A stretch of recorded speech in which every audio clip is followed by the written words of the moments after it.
वसिद्धे ध्रुवमचलमणो वमं गतिं पते मोक्षामि समय पाहुड मीणमो सुध केवली वणिदम्।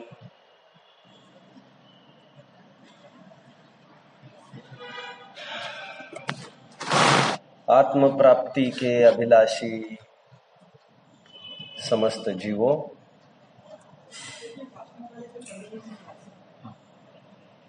लोक में हम इस न्याय को देखते हैं कि व्यक्त कीमत की तो सभी जन कीमत करते हैं, बट बहुत विरले वे होते हैं जो शक्ति की कीमत करते हैं और दुनिया की नजर पड़ने के पहले ही उस पर अपना हाथ रख देते हैं। सम्राट चंद्रगुप्त, जिसका उल्लेख हमारे जैन ग्रंथों में अंतिम मुकुटबद्ध राजा के रूप में आया है, तिलोपण्णति ग्रंथ में इसका उल्लेख है। वे सम्राट चंद्रगुप्त जब राज्य करने लग गए इस भारतवर्ष पर, तब दुनिया उनका बहुमान करने लग गई। बट आर्ट वो थी, कला वो थी जो चाणक्य ने बहुत पहले ही उनको बचपन में ही ये तय कर लिया था कि ये बनेगा राजा। या ऐसे कैसे तय कर लिया था? कुछ एक लक्षणों के द्वारा उनकी शक्ति को देखकर ये अनुमान किया जा सकता है, होनहार विरवान के होठ चिकने पात, कि इसमें वो एबिलिटी है, इसमें वो पोटेंसी है, इसमें शक्ति सामर्थ्य है जो व्यक्त हो सकती है। और बाद में जाकर वो राज्य पद को संभालने लगे।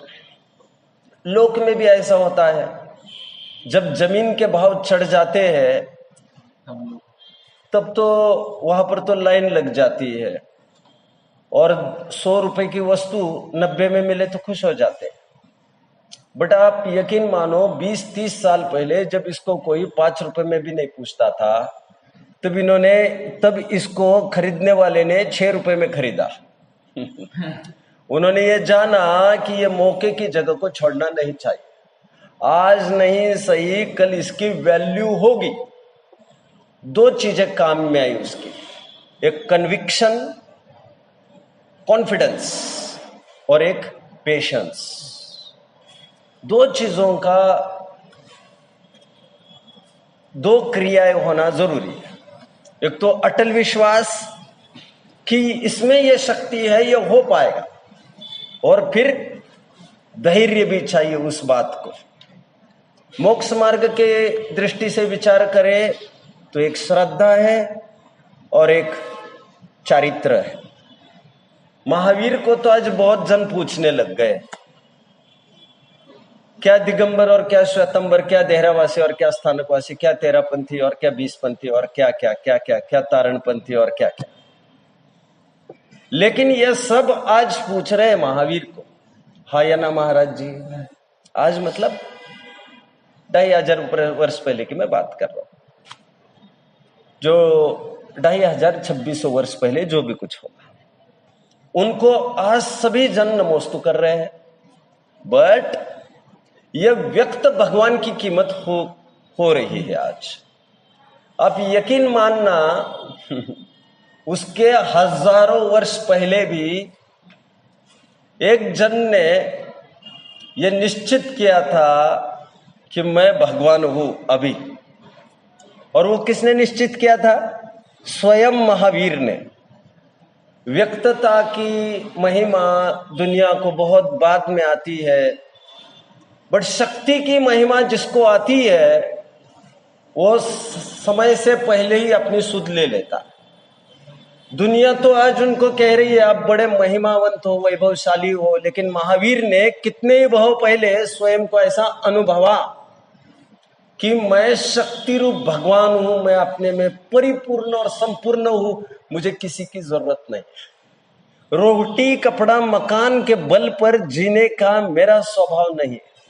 कोई रोग, कोई प्रतिकूलताएं, कोई शस्त्रघात, कोई आग आदि आदि आदि मुझे घात करने में समर्थ नहीं है। किसी ने क्या गाली दे दी तो उससे कुछ हो नहीं जाता मुझे। ऐसा स्वीकार उन्होंने काफी पहले किया, तो जाकर आज दुनिया महिमा कर रही है। प्रसिद्ध उदाहरण दिए जाते हैं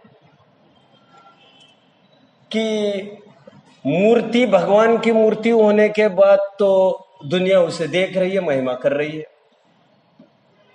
लेकिन जो कारीगर है, जो आर्टिस्ट है, शिल्पकार है, उसने उस पत्थर में ही भगवान के दर्शन कर लिए थे, हाँ या ना। एक वे है जो भगवान होने के बाद भगवान देखते हैं, एक वे है जो भगवान होने के पहले ही यह देख लेते हैं कि इसमें भगवान बन सकता है। जो सामर्थ्य की कीमत आंकते हैं, जो शक्ति की कीमत आंकते हैं और उस दिशा में पुरुषार्थ मेहनत भी करते हैं, उन्हें फल की प्राप्ति अवश्य होती है। जब हम भगवान होंगे तब तो दुनिया हमको भगवान भगवान कहकर हम त्रिलोक पूज्य ही हो जाएंगे। तो जितने जन अनंते जन, जितने भी जीव नमोकार मंत्र आदि का गुंजन कर रहे हैं, पाठ कर रहे हैं, हम तो स्वयं ही पूज्यता हमारी सिद्ध हो जाएगी। बट जो आगे होगा सो होगा, और वो दुनिया की निगाह में भले ही हो, लेकिन मुझे यदि आनंद चाहिए तो आज ही ये निर्णय करना पड़ेगा कि मेरे में वो सामर्थ्य है और मैं ही वो भगवान हूं।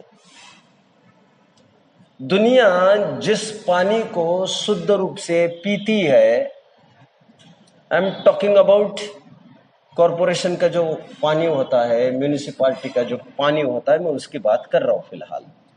ये पानी बेसिकली क्या है, मैं कहना नहीं चाहता, कहेंगे तो शायद फिर मुश्किल पड़ जाएगी। ये पानी नदी में से प्यूरिफिकेशन होकर आया है, हाँ या ना, हाँ या ना। नदी में पानी कहाँ से गया है?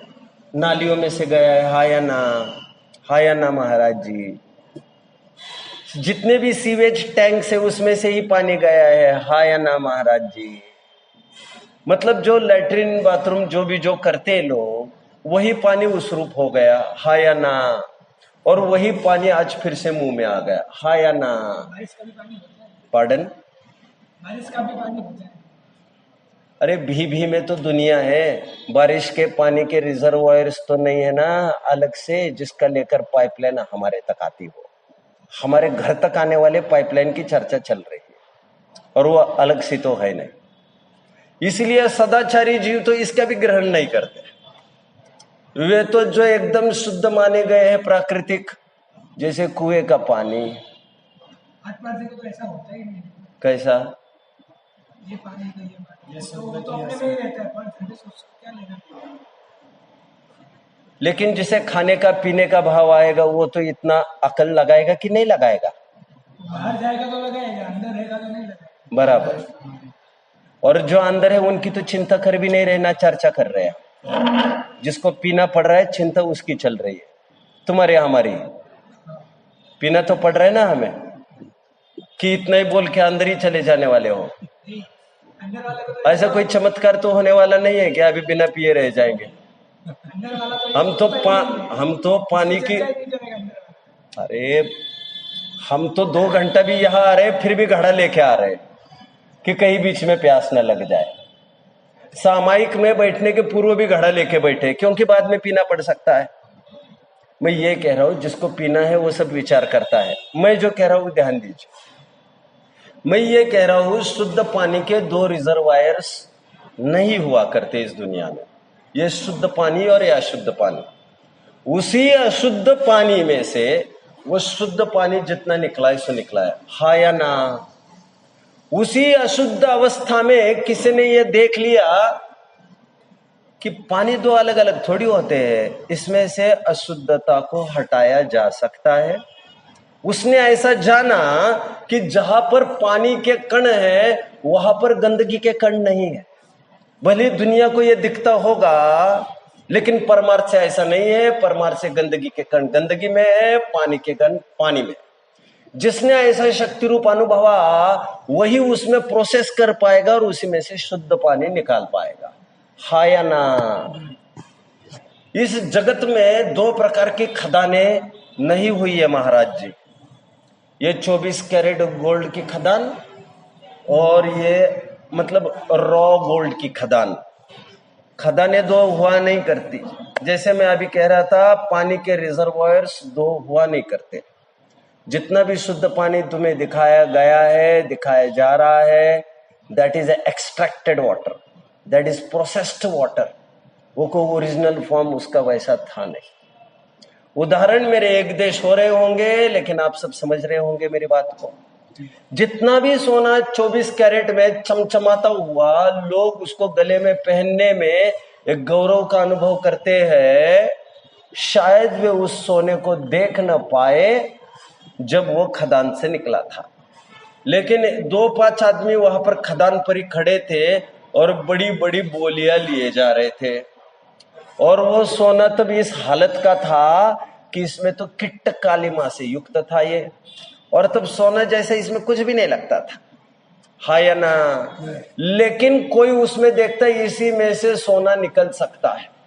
और जो उस समय वैल्यू आखता है, ये सुनार क्या कमाते हैं जी, ये सुनार कुछ भी नहीं कमाते। ये डिजाइन करो, थोड़ा ये करो, वो करो, उतना ही तो चार्ज उनको मिलता है। और गोल्ड का तो थोड़ा बहुत कमीशन ही तो मिलता होगा। ऐसा थोड़ी है कि आवा के सवा भाव बोल दे। सच्चा पैसा वो कमाता है जिसने स्वर्ण पाषाण को खरीदा था और जो प्रोसेस करके उसमें से सोना निकालने वाला है। क्योंकि जो बने बनाए सोना है उसका रेट तो फिक्स्ड है ना। मैं तो यह कह रहा हूं, इस प्रकार दो प्रकार के जीव इस सृष्टि संसार विश्व में नहीं हुआ करते। ये शुद्ध जीव है और ये अशुद्ध जीव है। ये परमात्मा है और ये सांसारी जीव है। ये मुक्त है और ये सांसारी है। ऐसे दो प्रकार के जीव ओरिजिनली रहे नहीं है। जितने भी सिद्धावस्था को प्राप्त जीव आज दिख रहे हैं ना, वे सब उसी खदान के थे। रॉ खदान नित्य निगोद में से ही सब उछल कर यहाँ पर आए हैं। किस्मत भी थोड़ी साथ दे गई और पुरुषार्थ के बिना तो वैसे ही कुछ नहीं होता। इससे यह तय हुआ कि शक्ति के बिना, शक्ति मोक्ष के बिना व्यक्ति मोक्ष हो नहीं सकता। और शक्ति और मुक्ति के बीच में यदि कोई फासला है तो वह है एहसास का, स्वीकृति का, एक्सेप्टेंस का, होने के आनंद का, सत्ता के भान का, अस्तित्व को अटेस्ट करने का। आप सब समझ रहे मेरी बात को? शक्ति में हाँ मैं भगवान हूं, ज्ञानानंद स्वभावी हूं, होगा शरीर आज मेरे आसपास में, होगा इस शरीर में रोग फोग, हो रही होगी दशा खाने पाने की, हो रही होगी दशा बीवी बच्चों के बीच में रहने की, व्यापार धंधे के बीच में रहने की, लेकिन मुझ में वो लायकात है कि मैं चाहूं तो मैं भगवान बन सकता हूं। तो दोनों में जो फासला है शक्ति भगवान और व्यक्त भगवान में, वो फासला पुरुषार्थ का है। और पुरुषार्थ के नाम पर और कोई पुरुषार्थ नहीं है हमारे पास। पुरुषार्थ के नाम पर एक ही पुरुषार्थ है महाराज जी, ऐसा स्वीकार करना कि मैं, क्योंकि वस्तु स्वरूप को जानना भर है ना, हमें कुछ करना तो नहीं है। मैं ज्ञानानंदमय वस्तु थी तो मुझे जानना भी वैसा ही था।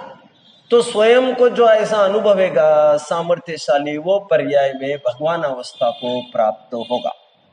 आज स्वीकार करने से सम्यक दर्शन तो हो जाएगा, बाकी बहुत टाइम लग सकता है। ग्रंथों में आता है कुछ कम अर्धपुद्गल परावर्तन भी लग सकता है, सुना है? इसमें तो असंख्यात बहु निकल चले जाएंगे।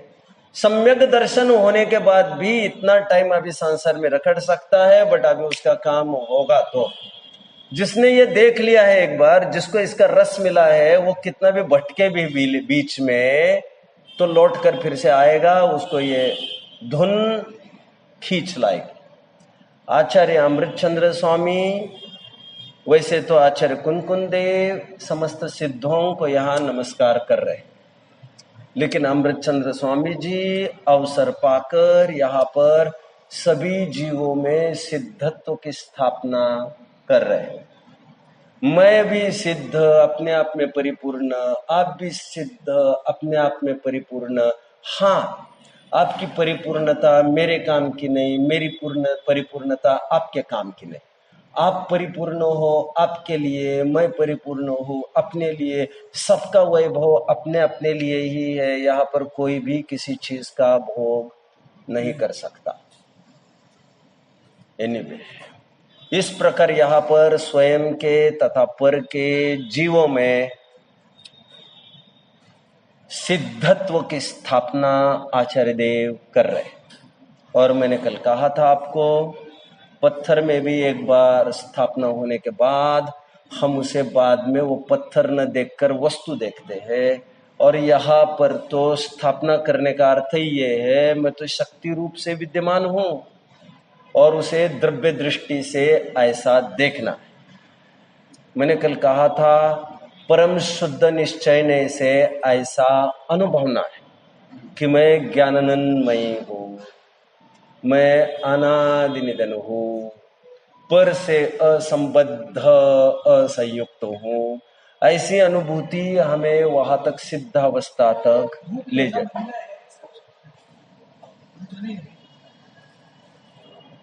महाराज जी, मैं भविष्य में ऐसा हूँ, ऐसी योग्यता मेरे में अब भी पड़ी है। अब भी 2-5 सेशन पहले एक चार्ट बना रहे थे हम, उसमें मोक्ष के भेद प्रभेद बना रहे थे। एक शक्ति रूप मोक्ष था जिसमें बताया गया था जो सभी जीवों के पास है।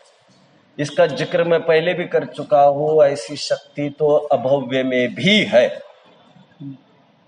सभी जन में वो सामर्थ्य है, बट प्राप्ति उसे होगी जो अनुरूप पुरुषार्थ करेगा। पुरुषार्थ करने का मतलब भी व्रत तप आदि कुछ नहीं होता। पुरुषार्थ करने का अर्थ स्वयं को ऐसा अनुभवना होता है। परंतु श्रद्धान शुद्ध होने पर भी चारित्र परिपूर्ण तुरंत हो ये जरूरी नहीं।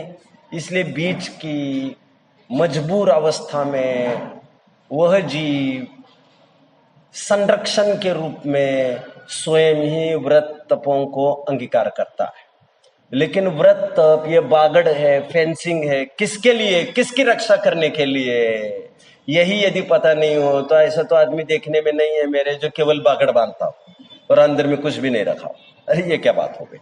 तो उसी प्रकार ये किसकी रक्षा के लिए व्रत संयम तप अंगीकार किए महाराज जी, या आत्म कल्याण के लिए, शुद्ध उपयोग के लिए। लेकिन अभी सामर्थ्य नहीं है मेरी पूर्ण शुद्ध उपयोग की, तो सामर्थ्यहीन दशा में ये शुभ भाव आए बिना रहते नहीं है, क्योंकि ये शुभ भाव भी नहीं होंगे तो पतित हो जाएगा। फिर एक बहुत सुंदर प्रकरण आया इसी प्रवचन सार में, उस प्रवचन सार के चरणान्योग चूलिका में, जहां पर श्रवण के आचार की संहिता बताई जा रही थी।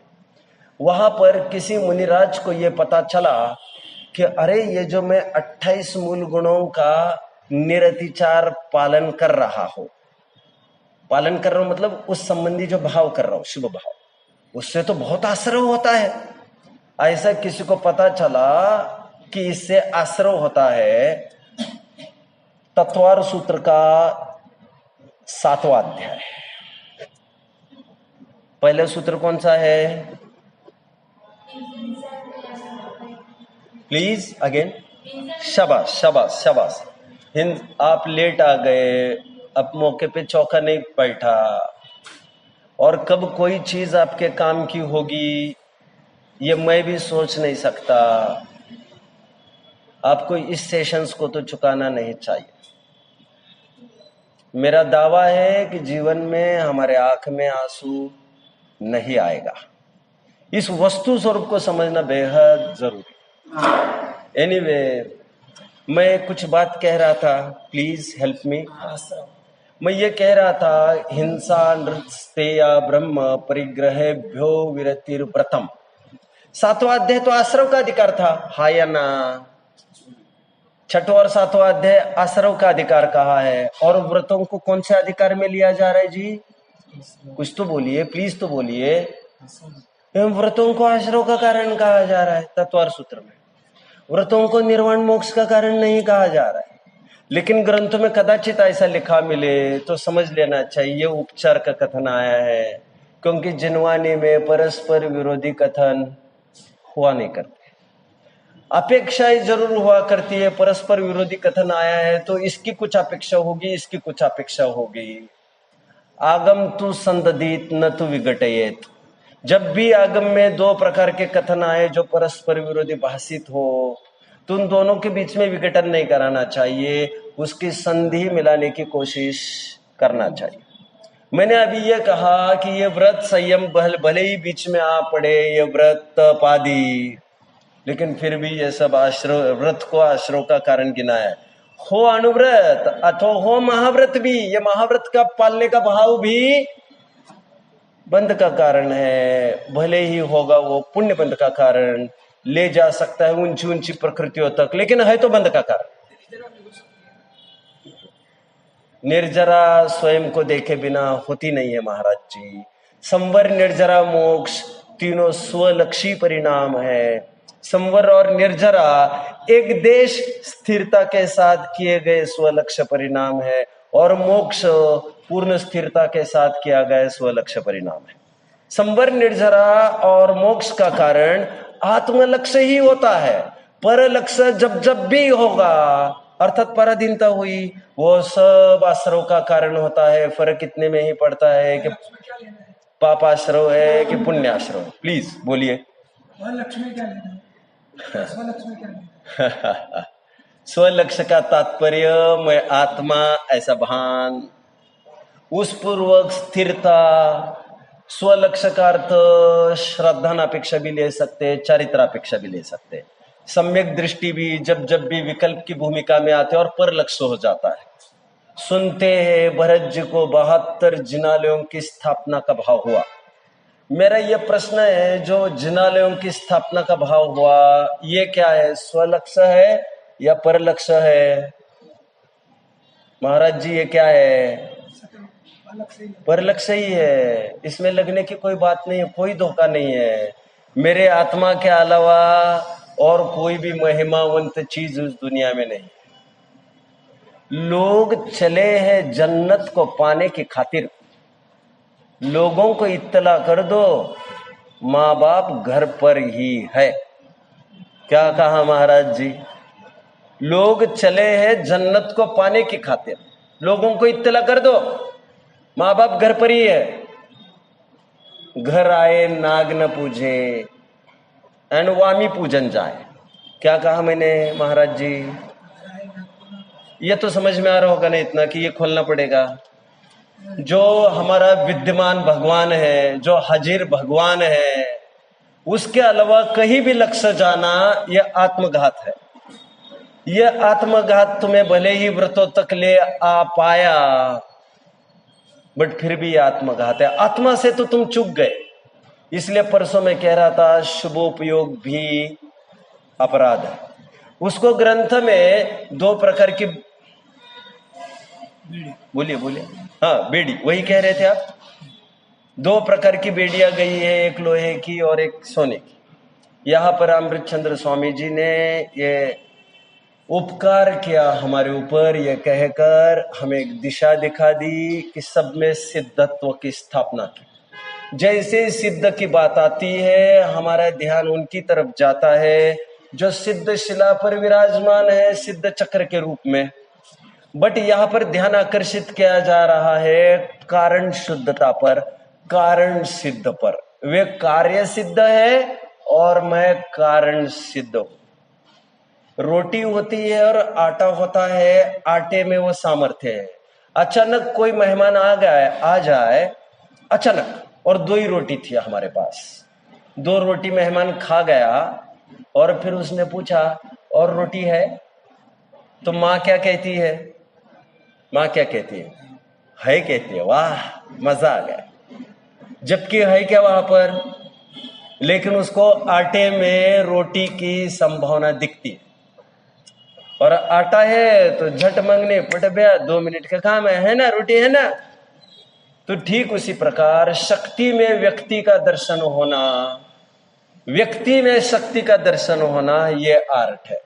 हम सब में सिद्धत्व की स्थापना कल कर चुके हैं आचार्य अमृतचंद्र देव, उसका यह आशय है। और भी बाद में मैं फिर जोर लगाऊंगा और जोर लगता रहेगा। स्वयं को सिद्ध अनुभवना ही धर्म है, इसके अलावा सब अधर्म है। चरणन्योग कहता है ये धर्म है, ये धर्म कहने दो उसका भी। हाँ, मैं एक बात कहता भूल गया। प्रवचन सर का एक प्रकरण कह रहा था मैं। एक महाव्रती को ऐसा विकल्प आया, उनको आज पता चला कि ये जितने भी व्रत पालन के भाव है, शरीर की क्रिया से कोई बंध नहीं होता है, जीव को कोई आश्रय नहीं होता, शरीर की क्रिया से कुछ नहीं होता। शरीर की क्रिया के पीछे जो शुभ भाव हो रहे हैं, भाव हो रहा है, शुभ हो अशुभ हो, फल तो उसका लगता है। इसीलिए व्रत नाम केवल शरीर की क्रिया का नहीं समझना चाहिए। व्रत नाम सही मायने में तो अंदर के भावों का करना चाहिए, बाहर का पालन का भाव, शुभ भाव। 13वें गुणस्थानक पे शरीर की क्रिया ही होती है, राग आदि भाव तो होते नहीं। तो उस समय एक समय का जो बंध होता है वो भाव के ऊपर होता है कि शरीर की क्रिया पर? महाराज जी इसकी चर्चा मैं 3-4 दिन पहले कर चुका। जब साध्वी जी का ये प्रश्न था कि योग तो शरीर की एक्टिविटी है ना, तब मैं ये कह रहा था योग शरीर की एक्टिविटी नहीं, कही जाती हो आत्म प्रदेशों का कंपन, उसको लेकर इर्यपत आश्रय अरहंतों को होता है। मैं प्रवचन सार की बात कह रहा था, किसी मुनि को ये लगा इससे तो आश्रय हो रहा है मैं जो अभी पालन कर रहा हूं, और वो ये सोचने लग गए कि अभी मैं ये आश्रय नहीं करूंगा। कौन सा? शुभ आश्रय नहीं करूंगा, ये सब पालन इर्या समिति आदि पालन का भाव में झंझट में नहीं उलझूंगा क्योंकि आश्रय है।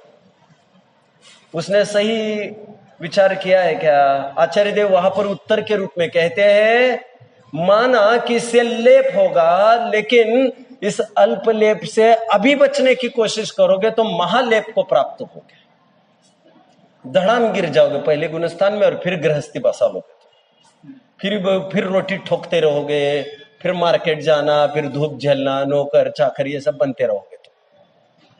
तो महालेप से अल्पलेप भला है, बड़े धब्बे से छोटा धब्बा भला है, बट फिर भी वो है तो धब्बा।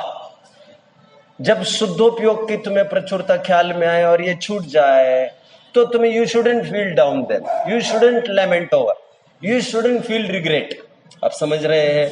तब तुम्हें कमी नहीं महसूस होनी चाहिए। जब शुद्ध भाव की प्राप्ति जिसे करनी है उनके लिए सब छूट जाए, चलेगा। आप सबके सामने ग्रंथ होगा, मैं वहां की कुछ पंक्तियां पढ़ लूंगा, देखिए क्या कहते हैं यहाँ पर। बोलिए महाराज जी, कुछ बात है? देखिए टीका, अतः शब्द मंगल के अर्थ को सूचित करता है। ग्रंथ के प्रारंभ में सर्व सिद्धों को भाव द्रव्य स्तुति से अपने आत्मा में तथा पर के आत्मा में स्थापित करके, समझ में आए सबको? फिर से अपने आत्मा में तथा पर के आत्मा में स्थापित करके, किनको? सर्व सिद्धों को स्थापित करना मतलब क्या? देखना क्योंकि स्थापित करना कोई हाथ की बात तो है नहीं, कुछ यहां से वहां हाथ करने की। स्थापना सब मन से होती है, निक्षेप मन से। आगे बढ़ रहा हूं मैं। इस समय नामक प्रावृत्त का भाव वचन और द्रव्य वचन से परिभाषण प्रारंभ करते। परिभाषण क्या है ये स्वयं हम आगे देखने वाले। इस प्रकार श्री कुंद आचार्य देव कहते, वे सिद्ध भगवान, मैं कल 3 चीजें आपको लिखाई थी और मैंने कहा था कल मैं आपसे सुनना चाहूंगा। कौन कौन है वे जो कल थे और आज सुनाने के सपोज्ड थे? वे सिद्ध भगवान कैसे 3 पॉइंट लिखाए थे, और आगे का पाठ और पीछे का सपाट, ये अपनी रीति नीति नहीं है भाई। सिद्ध भगवान कैसे 3 पॉइंट्स, साध्य जो अपना आत्मा उसके प्रति छंद के स्थान पर। सिद्ध भगवान कैसे, दूसरा, जिनके स्वरूप का भव्य जीव, भव्य सांसारिक जीव चिंतन करके उनके समान अपनी आत्मा को ध्याकर उनके समान बन जाते हैं, ऐसे सिद्ध भगवान है। और तीसरा पद, गाता गाता ध्रुव, अचल और अनुपम। अभी कल तो मैंने स्वयं के और पर के आत्मा में सिद्धत्व की स्थापना की चर्चा की, और मैंने कहा उठते जागते सोते खाते पीते स्वयं को सिद्ध देखना चाहिए। देखने का अर्थ विचार करना ऐसा नहीं होता है। देखना श्रद्धा गुण की पर्याय है, और विचार ज्ञान गुण की। ज्ञान गुण की भी कोई निर्मल पर्याय नहीं है। जब तक मन का आलम्बन है तभी तक ज्ञान के पर्याय को विचार ऐसा कहा जाता है। देखना और विचारना ज्ञान गुण की पर्याय, और देखना श्रद्धा के पर्याय।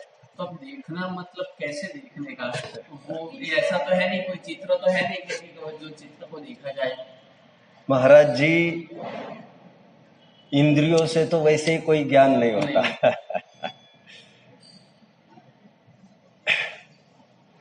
मैं विद्यार्थियों को एक उदाहरण देता हूं, मैं यह दूंगा। एक घड़ा दिमाग में रखिए, घड़ा। घड़े में एक दीपक रखिए। अभी उस घड़े को क्या कीजिए, उस घड़े को अभी बंद होएगा तो वो तो बुझने ही वाली लो। बट उदाहरण मेरा अपना है, मेरी फैक्ट्री का है, तो मैं ही सोचूंगा वैसा ही करूंगा मैं तो। लेकिन उसको बंद होने के पहले आपने क्या किया, 2 ओपनिंग्स बना दिए, 2 छोटे छोटे छेद बना दिए घड़े को। अभी बुझने से तो रहा। ये 2 जो छेद है उसी के बिल्कुल बीचों बीच अपने और एक लंबा छेद किया नीचे। कुछ मेरी बात को समझ रहे हैं सभी? शायद उदाहरण की पूर्णता तक आप सब कुछ समझ पाए। उसके छेद के नीचे मैंने और एक आड़ा छेद किया, ऐसा। कुछ समझ रहे मेरी बात को कोई? ये छेद काय के है महाराज जी? इंद्रिया। 2 आंखों की डिजाइन बनाई, फिर नाक की डिजाइन बनाई, और फिर रसन की डिजाइन बनाई। अभी जो प्रकाश बाहर आ रहा है उसका जनक ये छेद नहीं है, उजाला तो अंदर का है। हाँ या ना महाराज जी? जो ज्ञान वर्तता है वो इंद्रियों से नहीं वर्तता है। इंद्रिय उसमें माध्यम भर है, माध्यम, निमित्त जिसे कहते हैं। क्या पार्डन, कोई बात है? महाराज जी का ये प्रश्न था, ये देखना कैसे होता है? यहां पर देखने का तात्पर्य कान और नाक का तो है भी नहीं। यह देखने का तात्पर्य चमड़ी के आंख का है भी नहीं। यहां पर देखने का तात्पर्य हमारे ज्ञान का है यहां पर। लेकिन देखना अभी मैंने तो सुनिए, बता रहा। ग्रंथों में जब जब भी देखने की बात आएगी, या तो ज्ञानार्थक आएगी या तो श्रद्धानार्थक आएगी। और दर्शन शब्द है, दर्शन वो देखने के अर्थ में। यहां पर दर्शन का अर्थ श्रद्धान कर रहा हूं मैं, सामान्य अवलोकन नहीं। मैं ये कह रहा था, मैं कह रहा हूं महाराज, मैं ये कह रहा था, उठते बैठते आपको विचार नहीं करना है मैं आत्मा हूं, मैं आत्मा हूं, मैं आत्मा हूं। ऐसा विचार होगा तो पाप होगा, ये मैं नहीं कह रहा हूं। और पूर्व प्रक्रिया में ऐसा नहीं होगा, ये भी मैं नहीं कह रहा हूं। लेकिन मैं ये कह रहा हूं, विचारों का तो फल होता नहीं, फल तो होता है श्रद्धान का। मेरी ये मम्मी है, मेरे ये पापा है, मेरी ये पत्नी है, ऐसा मुझे विचार करना पड़ता है क्या महाराज जी?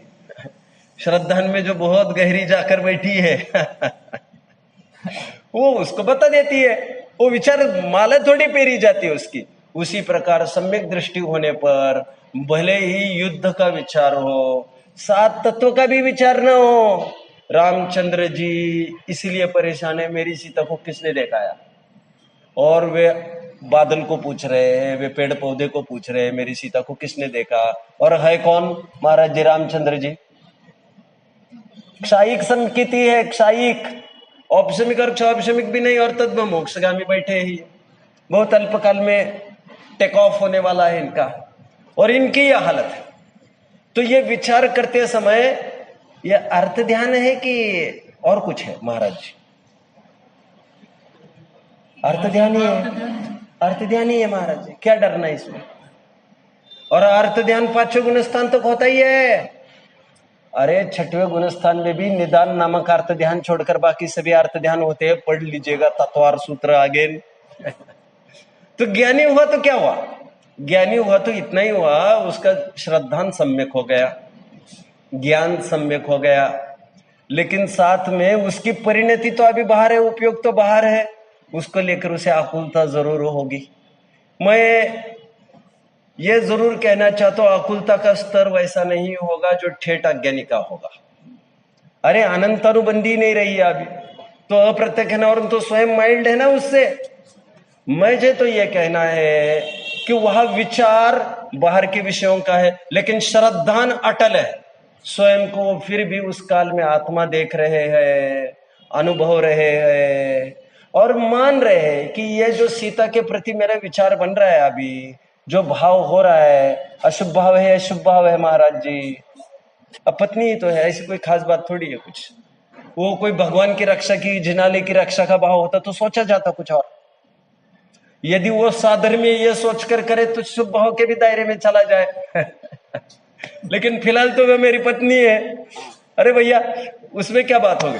तो शुभ भाव भी हो सकता है, अशुभ भाव भी हो सकता है, उसके बीच में श्रद्धान अपना काम नहीं रोकता है। और इसके बल पर उनके 41 प्रकृतियों का निरोध शुद्धोपयोग के काल में होता है कि लड़ाई के काल में भी होता है? सर्वत्र सर्वत्र, सोते समय, खाते समय, पीते समय, स्वयं उस रूप विचार न होने पर भी, आत्मा का विचार न होने पर भी कदाचित मैं आत्मा हूं ऐसा श्रद्धान उनका बना रहता है। वो खुमारी बनी रहती है। जैसे करोड़ अरबपति है, कोई अरबपति कहीं बाहर चला जाए और जेब में पैसा ही नहीं दिखे तो मैं करोड़पति हूं, मैं अरबपति हूं, ऐसी अकड़ उसकी कहीं चली जाती है क्या? अकड़ बनी रहती है। और ये कहता है कि भैया वहां पर आ जाना, इस एड्रेस पर तोल दूंगा तुमको। उसकी अकड़ कम नहीं होती है, फिर भी एक शक्ति की अकड़ है उसकी, लेकिन व्यक्ति में तो पामरता है ही उसके। वो तो इतना चाहते भाई घर तक तो पहुंचने दो मुझे, फिर देखता हूं, मैं कोई कम थोड़ी हूं। यह शक्ति का भाषण उसको पामर पर्याय के व्यक्तिकरण के समय में भी होता रहता है। नहीं, बात ये है कि जैसा आपने बताया कि ये माता है, ये पिता है, ये पत्नी है, बच्चा है, ये बार बार घटना नहीं बढ़ता है। राइट। वो तो फिजिकल जो चीज होती है, राइट, उनके प्रति तो ये हमको भाषित होता ही है। राइट। लेकिन जिस तत्व को चिंतन के जरिए क्रिएट करना है, बार बार सोचना है, ठीक है। उस वक्त तो हमको ये सोचना ही पड़ेगा, मैं आत्मा हूँ, मैं बिल्कुल। आत्मा हूँ, मैं आत्मा हूँ, ये धारा बनानी पड़ेगी। लेकिन ये चिंतन, ज्ञान और श्रद्धा, तो श्रद्धान की भूमिका बनाने के लिए क्या करना चाहिए? क्योंकि ज्ञान के जरिए तो सब जान लेते हैं, ठीक है। श्रद्धान के जरिए वो ठीक है। ध्यान नहीं आता। महाराज जी का प्रश्न का उत्तर मैं टेक्निकल एनालिसिस के द्वारा देता हूं थोड़ा सा। सम्यक्त के पूर्व 5 लब्धियां कही है, सुना है? क्षमिक लब्धि, विशुद्धि लब्धि, नहीं सुना? वो वहां पर रहते हैं ना, यहाँ पर नहीं, ऐसा तो नहीं होगा, नहीं, ऐसा तो नहीं। पक्का है। अपने यहाँ पर दूसरा लक्षण के रूप में दिखाया गया है। 5 लब्धियां कही है, 5 लब्धियां, देशना लब्धि, प्रायोग्य लब्धि और फिर करण लब्धियां। 100% है आप में, 100%। अरे 3 काल में हो नहीं सकता ऐसा, कि हो नहीं सकता। मेरे कुछ कैलकुलेशंस होते हैं। देशना लब्धि ये तो वहां पर ही हमने आपके पास से ही सुना है, मतलब दूसरे ऐसे विद्वानों के पास सुना है जो, लेकिन ग्रंथों में, क्योंकि मैं समझता हूँ करणान योग का काफी कुछ विवेचन श्वेतांबरों के पास है, और यदि मैं दाव लगा के बोलूं तो थोड़ा ज्यादा विवेचना है, तो ये नहीं होगा, ऐसा नहीं होगा, ऐसा मेरा अनुमान है। शब्द फर्क नहीं, शब्द फर्क भी होगा ऐसा नहीं लग रहा है, शब्द फर्क भी होगा ऐसा नहीं लग रहा है। एनीवे, कम बैक, मैं तो प्रश्न को उत्तर दे देता हूं। मेरा कुछ कैलकुलेशंस होता है, उसके बल पर मैं बात करता रहता हूं, और मेरा क्लेम खाली नहीं जाएगा। अभी कितनी क्षाभिषमिक लब्धि, विशुद्धि लब्धि, देशना लब्धि, प्रायोग्य लब्धि और करण लब्धि।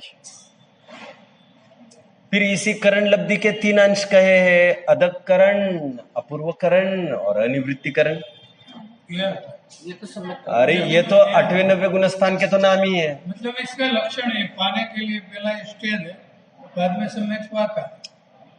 आपका अध्ययन तो बहुत अच्छा है, मुझे खुशी है, और मुझे बार बार देखकर लग रहा है मुझे बोलना नहीं चाहिए, चलो मैं रोक ही लेता हूं उन बातों को, बट मुझे बहुत अच्छा लग रहा है। आप पहले मिनट में रहते हैं और सजग, मुझे सोने फोने वाले अच्छे नहीं लगते बिल्कुल, और वैसे ही चल रहा है, ये सब भी नहीं अच्छा लगता मुझे। एनीवे, बहुत अच्छा, बहुत अच्छा। मैं आपको याद रखूंगा। अरे भैया, मेरे इतना जीवन थोड़ी है कि मैं किसी को याद रखता रहूं। और हमारी, मैं अभी श्रद्धन की तरफ ढल गया ना। हाँ। नहीं, ये अनिवृत्तिकरण, मैं आ रहा हूँ उसकी तरफ। यथाप्रवृत्तिकरण, अनिवृत्तिकरण और अपूर्वकरण, ये 3 भेद बताइए। किसके भेद? करण के भेद बताएं। करण लब्धि के, करण लब्धि के 5 लब्धि में पहले जो क्षाभिषमिक लब्धि में क्या आता है? अरे भाई 1 मिनट, लक्षण लब्धि थी, सुनिए, लक्षण अलग से है इसमें निर्वेद अनुकंपा ने आस्तिक्य आ 5 છે, આમાં નહીં આવે सम्यक तो प्राप्ति પહેલા આખી ભૂમિકા બનાવે, એ ભૂમિકાની અંદરમાં યથાપ્રવૃત્તિકરણ, અપૂર્વકરણ અને અનિવૃત્તિકરણ આવે એની અંદરમાં क्या આવે? આ તો सम्यक तो प्राप्ति के पूर्व में होता है, ये तो हम मानते हैं। मैं अभी केवल आपको ये पूछना चाह रहा था, ये सुना है क्या? आपने नहीं कहा ना, तब मैं रुख अपने पीछे कर रहा हूं और मैं मेरे अपने तरीके से बता रहा हूं, क्योंकि अब मैं घुसूंगा उसमें, इट विल टेक टाइम। मैं किसी विषय में थोड़ा कच्चा हूं ऐसा तो नहीं, लेकिन मुझे अभी लग रहा है कि मुझे उसमें टाइम लगेगा। मैं लेकिन उत्तर आपका दिए देता हूँ। क्या होता है, जीव जब क्षाभिषम लब्धि और विशुद्धि लब्धि से गुजर जाता है, चलो जल्दी में मैं बोल ही देता हूँ। घाती कर्मों का अनुभाग हीन होते जाना, अनंत गुना हीन होते जाना, दैट इज क्षाभिषम लब्धि। व्हाट इज विशुद्धि लब्धि? 7 वेदनी आदि पुण्य प्रकृतियों का अनुभाग उत्तर खूब बढ़ते जाना, दैट इज विशुद्धि लब्धि। व्हाट इज देशना लब्धि? 6 द्रव्य 7 तत्व जो भगवान की वाणी का सार है, उस वाणी के सार का निर्णय होना पक्का। क्या होना? जब मिथ्यात्वी होता है ना, जो मिथ्यात्वी, तो उस मिथ्यात्व अवस्था में उसको पक्का निर्णय हो जाता है कि मैं जीव हूं, पुद्गल धर्म आकाश काल रूप नहीं होता, इनका मेरा कोई संबंध नहीं। तो ये निर्णय करने के लिए सम्यक्त्व की जरूरत नहीं है, बड़े निर्णय लॉन्ग लास्टिंग नहीं होता है। और ये निर्णय को लेकर कोई संबंध जरा भी नहीं होते, और वैसी निराकुलता तो कदापि नहीं हो सकती जैसे अतीन्द्रिय आनंद से अथवा सम्यक दर्शन से। तो देशना लब्धि में यह सब वस्तु स्वरूप का निर्णय कर लेता है, जैसा बताया जा रहा है। यह सब वस्तु स्वरूप का निर्णय करने के उपरांत फिर बार बार घोलन मनन चिंतन चलता है। महाराज 1 मिनट, पहले क्षाभिषमिक लब्धि के अंदर रिपीट कर रहा हूँ इसलिए कि हमको ये पता होना चाहिए सम्यक प्राप्ति के पहले कि अनंत गुण रसहीन, रसभाग अनुभाग जो है वो हीन करते जा रहा है, वो क्षाभिषमिक लब्धि। देशना लब्धि के अंदर मैं 5 देशना लब्धि के अंदर मैं 6 द्रव्यों से 5 द्रव्यों से मैं भिन्न हूँ और मेरा आत्म तत्व अलग है, ये भान हुआ है। राइट, देशना लब्धि के अंदर। राइट। लेकिन ये ज्ञान सम्यक ज्ञान संज्ञा नहीं पाता। सम्यक ज्ञान संज्ञा तभी पाता है जब सम्यक दर्शन हो जाए। इसलिए कहा जाता है, आपने पढ़ा होगा, सम्यक दर्शन ज्ञान चारित्राणि मोक्ष मार्ग। वहां पर शंकाकार ने शंका पूछी कि इसमें तो ज्ञान पहले चाहिए, दर्शन बाद में चाहिए, क्योंकि व्याकरण ये कहता है लघु अक्षरी शब्द पहले चाहिए, नहीं तो गारव दोष आता है। ऐसे खूब बहस हुई। तो आचार्य देव वहां पर कहते हैं, नहीं, दर्शन पूज्य होने से हमें उसके प्रथम स्थान पर लिखा है, और दर्शन के सम्यक होने से ही ज्ञान और चारित्र सम्यक होते हैं। सम्यक दर्शन ही नहीं होगा तो बाकी ज्ञान तो तुम्हारे पोथन के आश्रित का ज्ञान होगा, और लग भी रहा होगा तुम्हें बराबर घुस गया है, बट फिर भी ऐसा नहीं है। निर्णय, तत्व निर्णय होने के बाद, तत्व निर्णय मतलब 6 द्रव्य 7 तत्वों का यथार्थ निर्णय होने के बाद फिर रस परिपाक चालू होता है। व्हाट इज रस परिपाक? उसी बात की खुमारी चढ़ने लगती है, दैट इज प्रायोग्य लब्धि। प्रायोग्य लब्धि में रस परिपाक होता है। जो निर्णित वस्तु है, निर्णित वस्तु का चिंतन होता रहता है, जैसा ग्रंथ में कहा ऐसा ही है या नहीं, ऐसा बार बार उसका घोलन नाना तर्कों से, नाना युक्तियों से उस बात को पुष्ट करता रहता है। निर्णय तो हो चुका लेकिन पुष्ट करता रहता है, पुष्ट करता रहता है, और पुष्ट करने के बाद फिर वो परिणति अपने आप श्रद्धान में प्रकट होती है। यह मैं आत्मा हूं, ऐसा श्रद्धान उसको हो जाता है। देखो, किसी को किसी से प्रेम हुआ, आपके दिलो दिमाग में खराब उदाहरण नहीं आए तो मैं उदाहरण को अच्छा कर देता हूं। सीता को रामचंद्र जी के प्रति प्रेम हो जाए, प्रेम तो था कि नहीं? सम्यक दृष्टि होने से क्या होता है? मतलब अप्रत्यक्ष और प्रत्यक्ष तो बड़ा जिंदा है कि नहीं अभी? हाँ। तो ये मेरा प्रश्न है, ये प्रेम कैसे हुआ? आपको उत्तर सुनिए, सभी उत्तर सुनिए, जिसके लिए आप पूछते रहते हो बार बार, वो पॉइंट आ रहा है। मेरा ये प्रश्न है, सीता को राम से प्रेम कैसे हुआ? मेरा प्रश्न इतना सा है। सीता को राम से प्रेम होने का तो एक ही बात हुई, सीता राम के फीचर्स सीता ने जाने। क्या जाने? फीचर्स।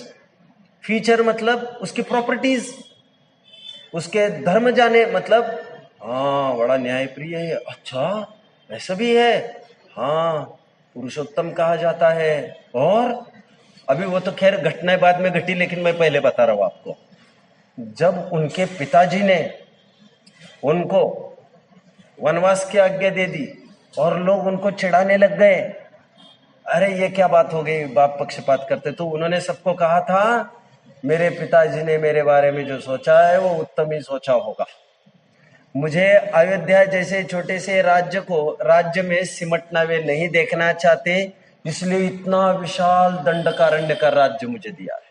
Positivity, positivity. हाँ क्या बात करती हो तुम?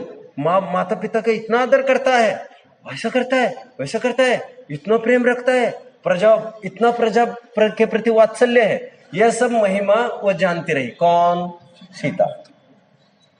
और प्रसंग आने पर न्याय के लिए कुछ भी कर सकता है। तो किसी ने कहा लोक की रक्षा के लिए, लोक रीति नीति के निर्वाह के लिए वो भाई साहब तुम्हें भी छोड़ सकता है। क्या बात है, क्या बात है, ये इस पर दाव लगाना चाहिए अपना। उसको महिमा भाषित होने लग गई। और तो और चरम शरीरी है, इसी भाव में मुक्त होगा। अरे वाह वाह वाह, इससे बढ़िया और क्या बात चाहिए? उसको जो महिमा आई, तो महिमा आने की प्रक्रिया वो प्रेम तक ले जाती है, रात दिन फिर उसी की धुन लग गई उसको, मेरे राम मेरे राम मेरे राम।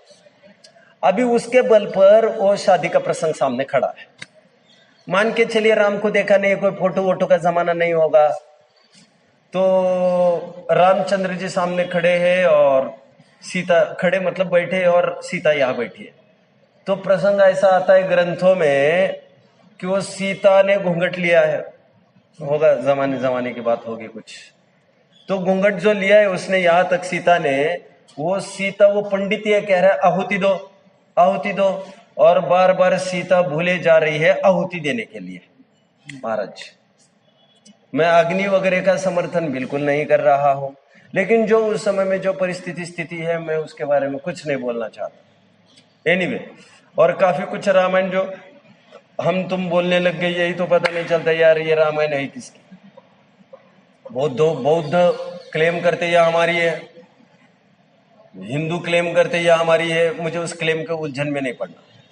अब वो निरंतर सीता सामने बैठी है, राम यहाँ बैठे हैं, और वो उसको पूछा किसी ने, तुम आहुति क्यों नहीं चढ़ा रहे हो, तुम हाथ आगे क्यों नहीं बढ़ा रहे हो? तो वो कह रही है मैं हाथ यदि आगे बढ़ाऊंगी तो रामचंद्र जी का जो इमेज मेरी छुड़ियों पर पड़ रहा है वो चला जाएगा, मैं अभी एक समय भी उसका वियोग बर्दाश्त नहीं कर सकती, मैं निरंतर उसको देखे रहना चाहती हूँ। तो मेरा ये प्रश्न है, रामचंद्र जी के प्रति जो प्रेम हुआ उसको शुद्ध अर्थ में मैं ले रहा हूं, जो प्रेम हुआ उसको, उसकी जो प्रक्रिया है आत्मा के प्रति प्रेम होने की प्रक्रिया अन्य नहीं हुआ करती। जब आत्मा की महिमा सराबोर हो जाती है, और आत्मा की महिमा किस दम पर, मैं अनादि निधन हूं, खाने पीने वाला नहीं हूं, खाने पीने वाला नहीं हूं, मैं पामरता नहीं है तो मुझे भोजन नहीं मिलेगा आज का। अरे तुम्हें भोजन करने की जरूरत नहीं है, तुम्हें प्यास की, तो फिर ये दुख दर्द हो रहा है, ये सब मोह की निशानियां हैं, मोह की। तुम इस पर जीने वाले हो ही नहीं।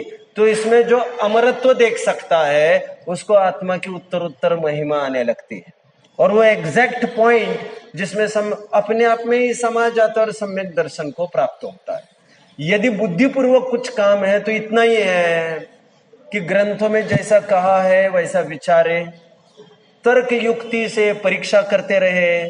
कब तक, जब तक महिमा न आए तब तक। आप समझ रहे मेरी बात को? हाँ या ना साध्वी जी, ध्यान है ना? किसी ने ये कहा कि छोटा बच्चा खेल रहा था रास्ते पर, और किसी ने कहा प्रधानमंत्री आ रहे, प्रधानमंत्री आ रहे। उसको उससे कोई मजा नहीं आएगा, लेकिन उसने एक बार प्रधानमंत्री का काफिला देख लिया, सिक्योरिटी देख ली, उसका तामझाम देख लिया, रेड फोर्ट का स्पीच सुना, तो उसको ख्याल में आया प्रधानमंत्री कौन है, तो उसके बर्ताव में चेंज दिखेगा। हम जब तक वस्तु को समझते नहीं उससे प्रेम होने की भी कोई गुंजाइश नहीं। और जैसा लोक में भी कहते हैं, प्रेम होने के पहले एक इंट्रोडक्शन तो होता ही है, और इसीलिए नाजायज इंट्रोडक्शन से हमें बचना चाहिए कहते हैं। क्योंकि क्या मतलब है भैया, जिस गांव में जाना नहीं क्यों इंट्रोड्यूस कराते रहे? क्योंकि हर प्रेम का प्रारंभ एक इंट्रोडक्शन से ही होता है। हाँ या ना महाराज जी? उसी प्रकार यहाँ पर केवल आत्मा को इंट्रोड्यूस किया जा रहा है, आपका परिचय कराया जा रहा है, और जो उसकी महिमा करता है वो सम्यक्त्व की प्राप्ति कर लेता है। प्रायोग्य लब्धि में यही काम होता है, महिमा का घोलन मनन चिंतन, यही मैं। और उसके उपरांत करण लब्धि में विशेष परिणाम चौथी बात प्रायोग्य लब्धि नहीं, तो सर्वसमिक देशना प्रायोग्य नहीं, देशना लब्धि थी। सर्वसमिक विशुद्धि में क्या आता है? साधा विधि यानी पुण्य प्रकृतियों का अनुभाग बढ़ता जाना, ये पूर्व प्रक्रिया में ऐसे सब चलता है। ये पंचलब्धि पूर्वक होता है, 5 लब्धियां ऐसी होती है। एनीवे, कर्णान योग के ग्रंथों में ये सब प्रकरण मिलेंगे। विशुद्धि लब्धि। चलिए, मतलब 5वें से काम निपट जाएगा, चौथे से मजबूती आएगी और 5वें से काम निपटेगा। 5वां अनिवार्य है, उसमें तो काम होगा ही होगा, बिल्कुल। लेकिन चौथे में भी मैं मानता हूँ कि इतना घोलन होने के बाद जब हाँ, घोलन होता है और तर्क बिल्कुल चालू रहता है, तो आदमी जब सोचने का काम करता है तो बिल्कुल सही बोले आप, बिल्कुल सही। पहला पॉइंट हम देख रहे हैं, वो कौन सा पॉइंट? कैसे वे सिद्ध भगवान सिद्धत्व के कारण आत्मा साध्य, जो आत्मा उसके प्रतिच्छंद के स्थान पर है। थोड़ा बोल के दिखाना प्लीज।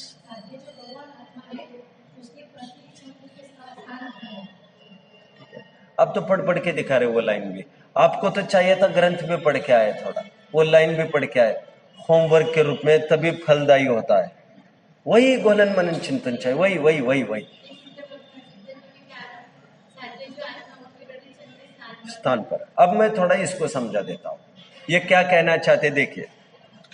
जय नहीं, बोलिए। प्रायोग्य लब्धि लाने के लिए, क्योंकि इसमें तो पसर मान लो कि 3 तो अपने हाथ में है कि ये रस हीन करो, रस बढ़ाओ, वो तो मेरे बस की बात नहीं है। मेरे बस की बात तो ये तीसरा और चौथा पॉइंट है कि 6 द्रव्यों से मैं भिन्न हूँ, 5 द्रव्यों से मैं भिन्न हूँ, ये मैं भावन कर सकता हूँ। और चौथे नंबर का पॉइंट प्रायोग्य लब्धि की वजह से मैं ये बारंबार भावन कर सकता हूँ। बराबर। तो इस भावन करने के लिए क्या और किस रूप से करना चाहिए हमको, तो ये काम है। दो चीज मेरे हाथों में है, जो चीज मेरे हाथ में है वो मैं काम कर सकता हूँ। नहीं, एक्चुअली शायद मैं ठीक से बता नहीं पाया, मतलब मैं बहुत उपचार का कथन कर गया। मैं फिर से दोहराता हूँ इस बात को। क्षयक्षम लब्धि ये जीव की पर्याय है। मतलब सब बाहर का कोई रोल ही नहीं है हमारे में कुछ होने में। तो जो मैंने ये कहा अभी अभी, क्षयक्षम लब्धि में जो पाप प्रकृतियां होती है उसका अनुभाग हीन होता जाता है, वो कर्मों का है, मुझे क्या करना है, ऐसा नहीं। जीव का ही परिणाम इतना मृदु हो जाता है कि वो प्रोसेस हो जाती है, ये मुझे कहना था। बराबर, वो तो जीव का परिणाम होगा तभी ये राइट काम राइट होने राइट वाला है। लेकिन वो आखिर वो तो अनुभागहीन होना वो मेरे बस की बात नहीं है। ठीक है, परिणाम मृदु करना वो मेरे बस की बात है। ठीक है। तो लेकिन वो भी परिणाम मृदु तब होगा कि जब प्रायोग्य लब्धि जितनी ज्यादा बढ़ेगी और देशना लब्धि ज्यादा जितनी तैयार होगी, क्योंकि मैं ये नहीं हूँ। हमारे हाथ में एक ही चीज है, वो है तत्व निर्णय, तत्व विचार।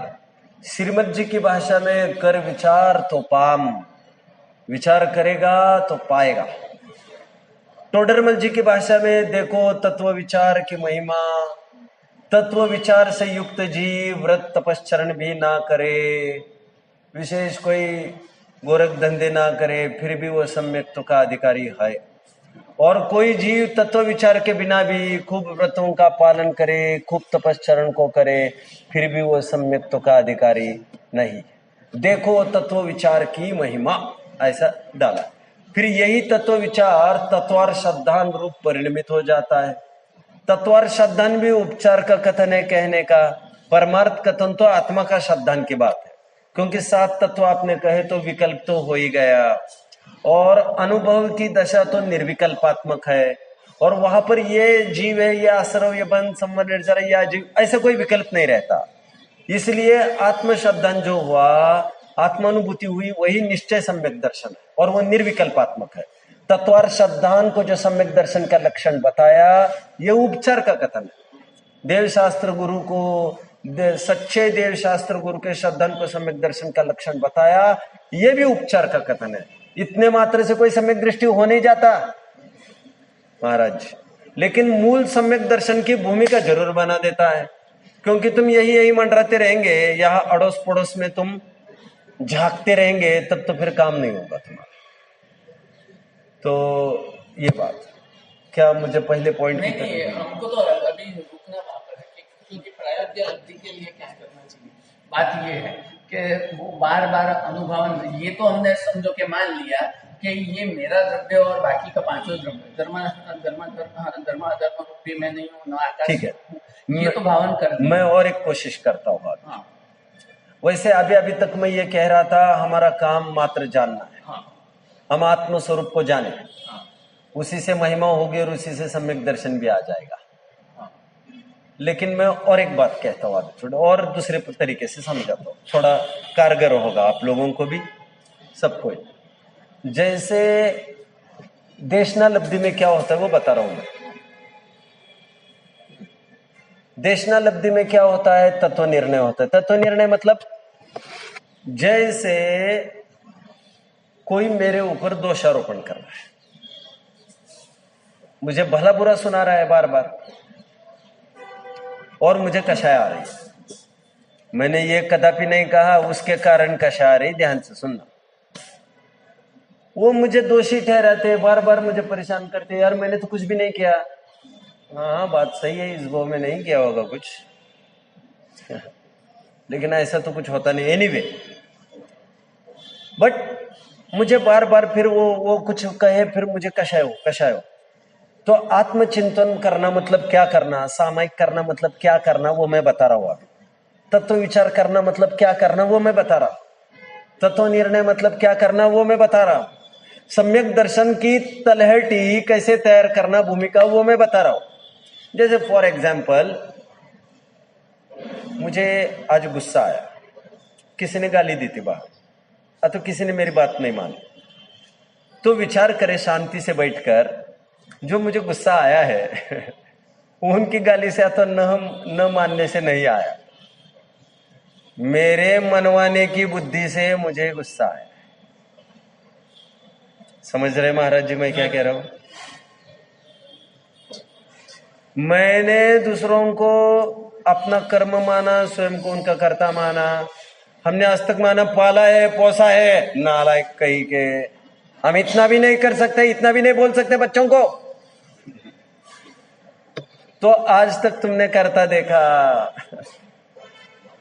हम पहले दिन से तुम्हें कह रहे थे बाबा ऐसा नहीं है, तब तुमने हमारी बात मानी नहीं। लौट कर बुद्धू आज घर पर आए, कोई बात नहीं, तुम्हारा आगत है, स्वागत है। लेकिन दो द्रव्यों के बीच में हम पहले से कह रहे थे वज्र की दीवार है। तुम्हें आज लग रहा है अब ये बहुत स्वाधीन हो गए, अपने पैरों पर खड़े हो गए, अभी मेरी बात नहीं सुनते हैं। नहीं नहीं नहीं, बात तो पहले भी तुम्हारी नहीं सुन रहे थे वे, लेकिन तुम्हें ऐसा लगता था कि वे तुम्हारी सुन रहे हैं। आप समझ रहे मेरी बात को? समझ रहे हैं? मैं और एक बात कह देता हूं कि फिर मैं उस घटना की बीच में रोको। तो समर्पण गुण जैसी चीज ही कहाँ पर रहेगी? वो इनका इतना समर्पण है वो। महाराज जी, समर्पण भी मोह का ही एक नाम है दूसरा। अरे गुण है तो कैसे मोह का एक नाम है? महाराज जी, चरणान योग में इसे गुण कहा जरूर जाता है जरूर। आत्मा का गुण नहीं है समर्पण किसके प्रति? देव तत्व आत्मा तत्व के प्रति समर्पण। किसके प्रति भाई? आत्मा तत्व के प्रति समर्पण। तो वो ये तो परमात्मा तत्व के प्रति समर्पण, गुरु के प्रति समर्पण रखा है तो गुरु तत्व है। महाराज जी, परमात्मा तत्व के प्रति समर्पण का क्या आशय लेंगे? भाई आत्मा तत्व वे तो ठिकाने लग गए। हाँ, तो वो तो ठिकाने लग गए। महावीर से तो अभी कुछ नहीं होने तुम्हारा काम, उनका काम तो नहीं आड़ेगा तुम्हारे बिना। हाँ। नहीं, मैं प्रक्षाल करूंगा तो नाराज हो जाएंगे, ये तुम्हारी अपनी बेवकूफी। तो हमारा समर्पण देव शास्त्र गुरु के प्रति ये अच्छा है। अच्छा इसलिए विषय भोगों में लगने देता नहीं, पर घातक है, तुम्हें अपने मार्ग में आगे बढ़ने देता नहीं। मैं पंचास्तिका संग्रह की गाथा की उत्थानिका यहाँ पढ़ के दिखाऊंगा, आपका मन होगा तो। एक गाथा की उत्थानिका में लिखते हैं कि अब हम पंच परमेष्टि की भक्ति को परंपरा मोक्ष मार्ग में कारणभूत सिद्ध करते हैं। क्या? पंच परमेष्टि की भक्ति को परंपरा मोक्ष मार्ग में कारणभूत साधक है ऐसा सिद्ध करते हैं। तुरंत आगे की एक गाथा है, उसकी उत्थानिका में आया है, अब हम पंच परमेष्टि की भक्ति को साक्षात मोक्ष मार्ग में अंतराय सिद्ध करते हैं। भाई साहब, यहाँ पर समर्पण अपने अलावा किसी और को करना मिथ्यात्व है। देवशास्त्र गुरु, अरे भैया इतना तो उपकार देवशास्त्र गुरु का है कि उन्होंने हमें मार्ग बताया, लेकिन रुकना यहाँ नहीं, रुकना वहां नहीं है, रुकना यहाँ है। ट्रैफिक पुलिस ने हमें कहा आइए आइए, एम्बुलेंस वाले को कहा चलो चलो चलो, सब रोक दिया और कहा चलो आगे, आपकी गाड़ी आगे। तो एम्बुलेंस वहां पर पार्क करके उसकी जीव हुजूरी करने में टाइम नहीं खराब करना, वो मरीज मर जाएगा अंदर। बाद में चिट्ठी फिट्टी डाल देना थैंक्स की। अभी तुम तुम्हारा काम करो। देव शास्त्र गुरु के माध्यम से हमारा निज निधि निज में बताई, लेकिन अभी समय इसमें खर्ची मत करना आत्म साधना का छोड़कर कि तुम उनकी जीव हुजूरी में अभी जीवन लगाओ। मजबूरी में ये तुमसे हुए बिना रहेगा नहीं। और तुम मानो ये मार्ग नहीं है, क्योंकि भगवान का आश्रय लेने का सच्चा अर्थ ये है अपनी आत्मा के आश्रय लेना। महावीर ने आदिनाथ की खिदमत करके मोक्ष नहीं पाया है। महाराज जी, महावीर ने कोई माला जपी होगी आदिनाथ के नाम की? जपी भी होगी, मुझे कुछ नहीं कहना इसमें, लेकिन मैंने जहां तक सुना है तीर्थंकर तो किसी के दर्शन तक नहीं करते। हाँ या ना? ओह। देव शास्त्र गुरु के प्रति जो अपनी भक्ति है वो मोह का उदय है। वो इतने ताकतवर है, वो स्वयं बुद्ध कहते हैं नियम सबको एक सरीका है। जो भगवान के प्रति हमारा राग है, भक्ति है, मोह के उदय से है, और आत्मा में लीनता होती है, मोह को उपशम क्षय उससे होता है। महाराज जी, मैं सही कह रहा हूं या नहीं? प्रशस्त राग भी, प्रशस्त मोह भी, मोह ही तो है महाराज जी। उसको अपन ने नाम दिया है प्रशस्त के रूप में। वो इसलिए विषयों में ना भटके, इसलिए वो क्या थे वो महावीर वंदना की वो लाइन, जग से त्रसित क्या है, वहीं से है।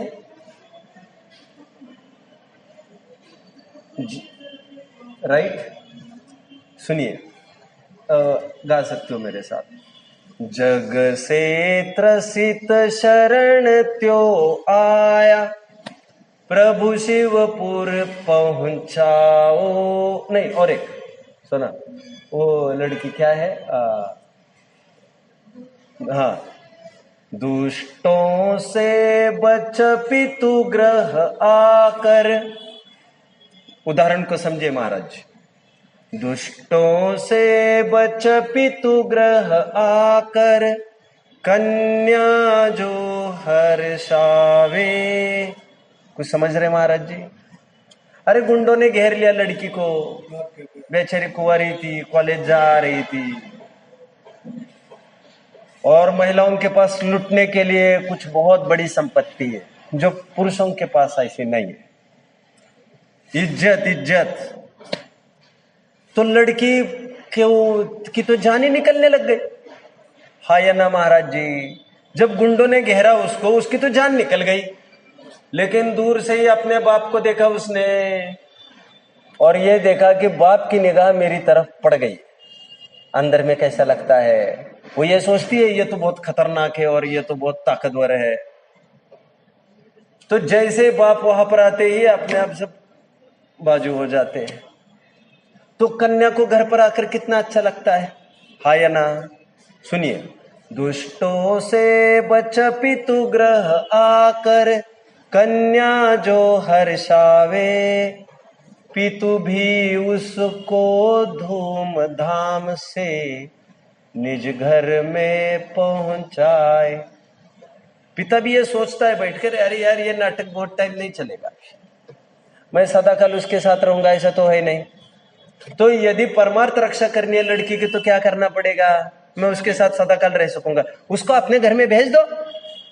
ठीक उसी प्रकार आगे क्या है? जग से त्रसित शरण त्यो आया। विषयों से बचकर हम भगवान की शरण में आकर खड़े हुए। जग से दुष्टों से बच पितु ग्रह आकर, कन्या जो हर्षावे, पितु भी उसको धूमधाम से निज घर में पहुंचाए। जग से त्रसित शरण त्यो आया, प्रभु शिवपुर पहुंचाओ। निज को भूल बहुत दुख पाए, अब मत देर लगाओ। अब भगवान के ठिकाने आए तो भगवान का ये फर्ज है, बेटे अपने अपने घर में चले जाओ, मैंने तो थोड़ी देर के लिए बचा दिया, अब ये काम मेरे से नहीं होगा। और मैं भी मेरे घर में बैठा तब मेरा काम हो गया। कोई दुनिया का रागी द्वेषी देवी देवताओं की तो बात भी नहीं कर रहा मैं, लेकिन वितरागी भगवान तो आपके काम में कदापि ना आएंगे। हाँ या ना महाराज जी? अरे ऐसा मत बोलो यार, पिता तो बोला है। मिथ्या तो कि ये जो गठान है इसको तोड़ना है, और निर्दयता से तोड़ना है। इसमें बेहिचक उत्तर चाहिए। भगवान हमारा सुख दुख कुछ भी महाराज जी बोलना सीखिए, पहले बोलना सीखिए, डरिए मत। जो सच्चाई है उससे मुकर मत जाइए आप। अरे सबसे महिमावन चीज मेरा आत्मा है, ये स्वीकार करो। और भगवान का भी उपकार इतना ही है कि उसने मुझे अपनी खबर करा दी। मैं बस वही कर रहा हूँ कि आखिर तो लड़की को लाए कौन घर पर? हाँ, लड़की को घर पर लाए कौन? बाप लाए। तो बाप का तो महिमा रहेगा ही उनके प्रति कि बाप की वजह से। महिमा कब रहेगी? हाँ? लड़की को बाप की महिमा तब रहेगी जब स्थायी घर में पहुंचाए, क्योंकि बाप बहुत टाइम तक रहने वाला नहीं है। लेकिन उनके बाद जब स्थायी घर में पहुंची तब भी तब दिमाग में ये तो बीच बीच में स्मरण आए बिना रहता नहीं। नहीं, इनके बिना वो स्मरण नहीं, उनका उपकार जीवन भर तक नहीं भूल सकती है, क्योंकि इनकी वजह से ही मैं आज यहाँ पर हूँ, नहीं तो आज मैं यहाँ पर हो ही नहीं सकती। ठीक उसी प्रकार ज्ञानी धर्मात्माओं को आत्म प्राप्ति होने के उपरांत भी जब जब भी कचास होती है तब देव शास्त्र गुरु की भक्ति वर्ती है। मुनियों को भी साधारण जनों की बात ही नहीं है, उनको भी 6 आवश्यक है जिसमें स्तुति वंदना कही है ना, हाँ या ना। 6 आवश्यक वे भी करते, उसमें वंदना आदि वे भी करते ना, बट कब करते हैं? जब वे शुभोपयोग में आए तब। और क्यों करते हैं? शुद्धोपयोग में जाने के लिए। शुद्धोपयोग में जाने के बाद टाटा बाय बाय गया। महाराज जी, मेरे से बढ़कर दुनिया का कोई भगवान नहीं है, मेरा जो निहाल कर सकता है वही मेरा भगवान है। और महावीर मेरा निहाल तो नहीं कर सकता, मेरे निहाल होने का उपाय भर बताया है उसने, और जितना उसने उपाय बताया उतना ही वैल्यू हमें उसको देना चाहिए। उसने इतना हेल्प किया, उसके बदले इतना तो नहीं दे सकते ना हम। अरे अपने आत्म तत्व डॉक्टर ने हमको दवा का ज्ञान कराया, उसकी फीस दो और निकलते बनो। लेकिन जेब में तुम दवा लेकर चलना, डॉक्टर के नाम से तुम्हारी बेहोशी होश में परिवर्तित नहीं होने वाली है। काम तो तुम्हें दवाए। महाराज जी सही है या नहीं कि डॉक्टर के नाम लेने से काम होता रहेगा? महिमा आती रहेगी, लेकिन कब तक? रोग गया काम से। अब समझ रहे? फिर नया रोग होगा तो नया डॉक्टर ढूंढ लेंगे। मुझे तो कहना यह है, देव शास्त्र गुरु की भक्ति भी एक अटकाव है, शुभ भाव है, और इसको लांग कर ही शुद्ध भाव प्रकट होता है। बोलिए प्लीज प्लीज प्लीज, बोलो आप तो बोलो। हाँ, दमादम मचा दो आप तो, बोलिए। हाँ बोलो। जब उपयोग में आएंगे हाँ, तो उसको पानी खाना जो भी होगा वो पूछेगा नहीं कि ये कैसा है, शुद्ध है अशुद्ध है, ऐसा हो सकता है? शुद्धोपयोग में तो विषयों का ग्रहण ही नहीं होता महाराज जी। शरीर चलाने के लिए तो कुछ लेगा ना। शुभोपयोग में आने पर शुभ, अरे भाई शुभ भाव, शुभोपयोग में जब आएगा तब तो सब देखेगा ही। बक्सा भी देखेगा, अबक्स भी देखेगा, सब देखेगा। भक्ति से बुला रहे क्या ये भी देखेगा। ऐसे थोड़ी कुछ भी हो जाएगा, कहीं भी जाकर खड़ा हो जाएगा, वो तो सब देखने वाला है वहां पर। शुभोपयोग के बिना चलेगा नहीं। शुभोपयोग है, इसलिए दरवाजे पर जाना पड़ रहा है महाराज जी। भगवती आराधना नाम का एक ग्रंथ है, उसमें बहुत सुंदर बात कही है। आचार्य कहते हैं, हे मुने, तुम्हें जले मुर्दे समान अपने शरीर को दरवाजे पर ले जाते हुए शर्म नहीं आती क्या? ये गृहस्थ नहीं बोल रहा है, उनके ही आचार्य बोल रहे हैं। का क्या तात्पर्य हुआ? जले मुर्दे समान क्यों बोला? क्योंकि मुनिराज की चमड़ी बहुत चमचमाती होती होगी, ऐसा कुछ नहीं होता है।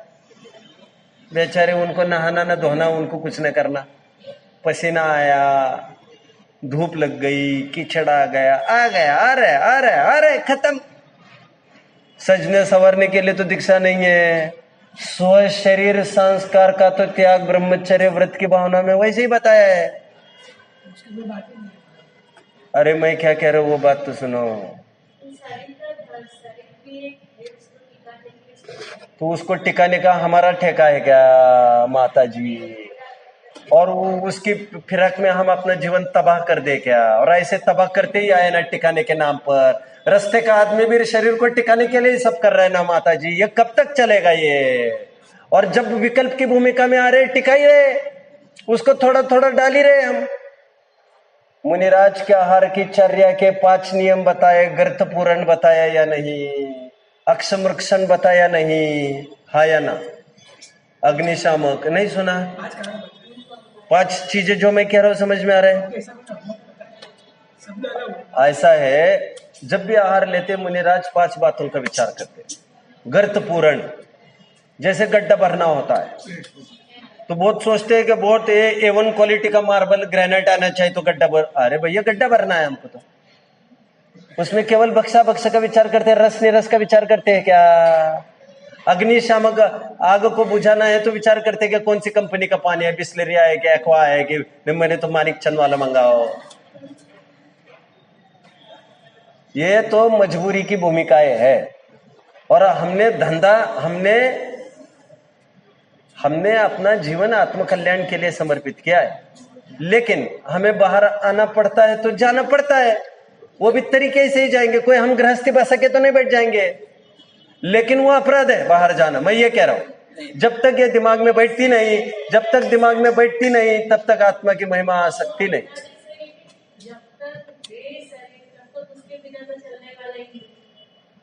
अरे ये जो लाइन है ना, ये बड़ी पामरता की निशानी जो बता रही है। मैं इतना ही कह रहा हूं आपको, जब भी मजबूरी में वो बाहर आएगा, शरीर को टिकाने का भाव आएगा तो बख्श ही लेगा, लेकिन शरीर को टिकाने के भाव को वो अपराध मानेगा, क्योंकि वो जानता है आयु कर्म बलवान है।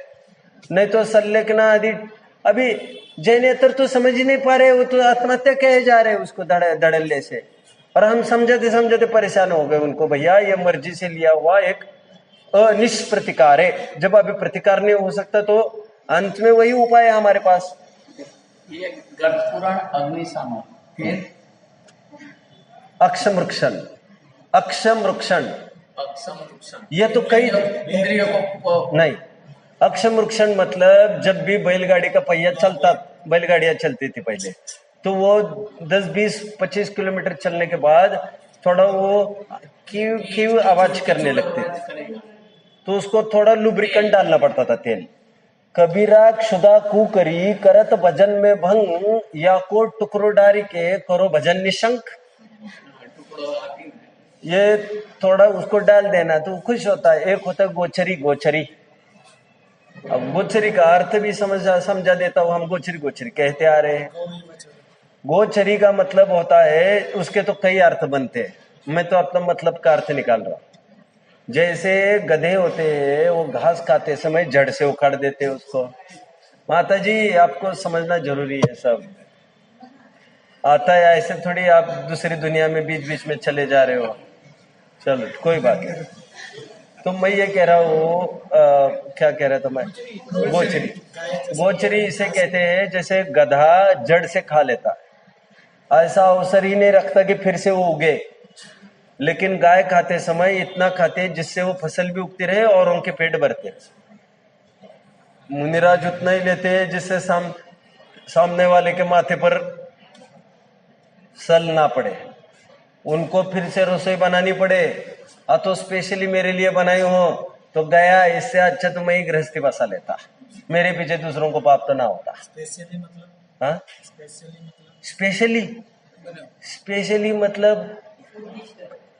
स्पेशली हमारे लिए मतलब मेरे लिए, खास मेरे लिए। मुनिराज को देखो ऐसा है, आज मैं जैसे रोज 2 लीटर दूध ले रहा हूं, तो ऐसा कभी नहीं हो सकता महाराज कि आज 3 लीटर दूध लाओ भैया, आज महाराज को भोजन देना है ना, ऐसा नहीं होता है। तुम्हें कैसे पता चला? वे तो तुम्हारे घर आहार होगा, बात एक। और बेटे वो तुम्हारे में से कुछ देना है, उसे अतिथि समविभाग व्रत कहते हैं। समविभाग शब्द है वो, समविभाग मतलब उसी का हिस्सा निकालना है। समविभाग शब्द तो है ना, समविभाग की परिभाषा अभी मैथमेटिक्स में पूछी जाए किसी को तो अलग सा बनाना पड़े, तो फिर उसमें मजा कहाँ रहा। मतलब रोज 3 आइटम बन रही है और आज मुनिराज पधारने वाले तो 8 आइटम बनाए। बिल्कुल सही आपका कहना। अब देखो, और अभी फिर वो नहीं आएंगे महाराज तो क्या हालत होगी मालूम क्या आपको? फिर उसको टेंशन होगा, डिप्रेशन होगा, और महाराज भी बन जाएंगे उसमें।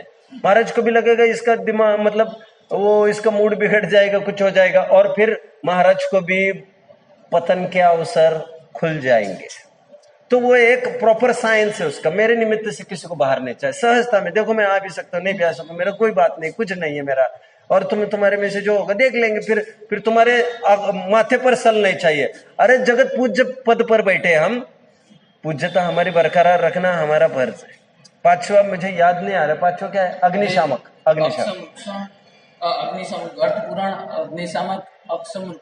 अक्ष मतलब वो एक्सेल, वृक्षण मतलब घी वगैरह, वो तो पता चल गया। अग्निशामक, बता गया। गोचरी कहाँ पर है? अरे है ना गोचरी, इसमें मैंने बोला ना 5। वो तो हमको लगा ना उसको गोचरी एक प्रचलन हो गया उसको बोलने का, गोचरी एक प्रचलन हो गया बोलने का, बट आहार विधि इन 5 पद्धतियों से होती है ऐसा एक नहीं, सभी ग्रंथों में मिलेगा, जितने भी मुनि के आचार्य के ग्रंथ है। हमारे यहाँ पे गोचरी का अर्थ ऐसा है कि गाय की तरह चढ़ते हैं, वो भी एक अर्थ है। स्थान से नहीं, अलग अलग स्थान से, थोड़ा थोड़ा ले नहीं नहीं नहीं नहीं नहीं नहीं नहीं नहीं नहीं, करीब एक स्थान। मैंने आपको पहले भी कहा है, मैंने कई अर्थ है मेरे पास, लेकिन मैंने मतलब का अर्थ निकाल रहा हूं। अब दूसरा अर्थ चाहो तो दूसरा भी निकाल सकता हूं मैं। देखिए, जब भी गाय आहार लेती है, वो देने वाला अमीर है कि गरीब है, इतना सब झमेला नहीं पालती वो, समझ रहे हैं? वो तो बस भक्ष्य पदार्थ आतिथ्य अमीरों का घर है भैया, यहाँ पर थोड़ा माल मिलेगा, यहाँ पर तो गया यार गया, ये सब बातें नहीं होती उनके पास। तो ये गोचरी का अर्थ। तो एनीवे, मैं अपने मुद्दे नहीं महाराज जी, आप क्या बोल रहे हैं मुझे? हाँ, क्या क्या लिखा है? पुराण, अग्निशामक, संरक्षण और गोचरी। हाँ, क्या 4 ही हुए क्या? हाल होने के 5 कारण जो बताए, मैंने 5 नहीं बताए, मतलब अच्छा अच्छा अच्छा। फिर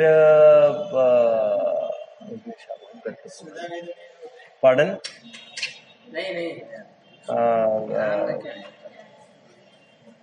अक्षमृक्षण, गर्तपूरण, अग्निशामक, गोचरी, ये 4 हुए क्या? कोई बात नहीं। नहीं, मैं बता दूंगा, हाँ, वो बता दूंगा। ऐसे निकल जाता है उसमें। ठीक है। हाँ, तो अपनी मूल बात तो ये नहीं थी, ये भोजन और दूसरी बात है अपना तो वो था प्रायोग्य लब्धि, और प्रायोग्य लब्धि के लिए क्या करना है वही मूल बात है। सच पूछो तो महाराज जी, प्रायोग्य लब्धि में भी करना कुछ नहीं है। हाँ, करना तो कुछ नहीं है, अनुभव। जो मूल काम है ना, देशना लब्धि की बात है। देशना लब्धि में क्या करना है? जो उपदेश का सार है, 6 द्रव्य 7 तत्व। हाँ, मैं 1-2 उदाहरण दे रहा था, मैं उसको दे देता था। तो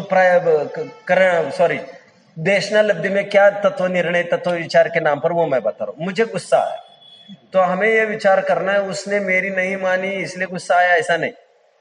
मैं मनवाना चाहता हूं इसलिए मुझे गुस्सा आ रहा है। और एक द्रव्य के दूसरे द्रव्य पर कहाँ अधिकार चल सकता है?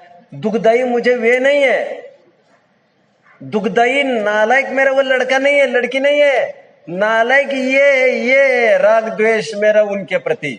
आश्रव बंध को ये बताया है, अजीव तत्वों को तो गे बताया है।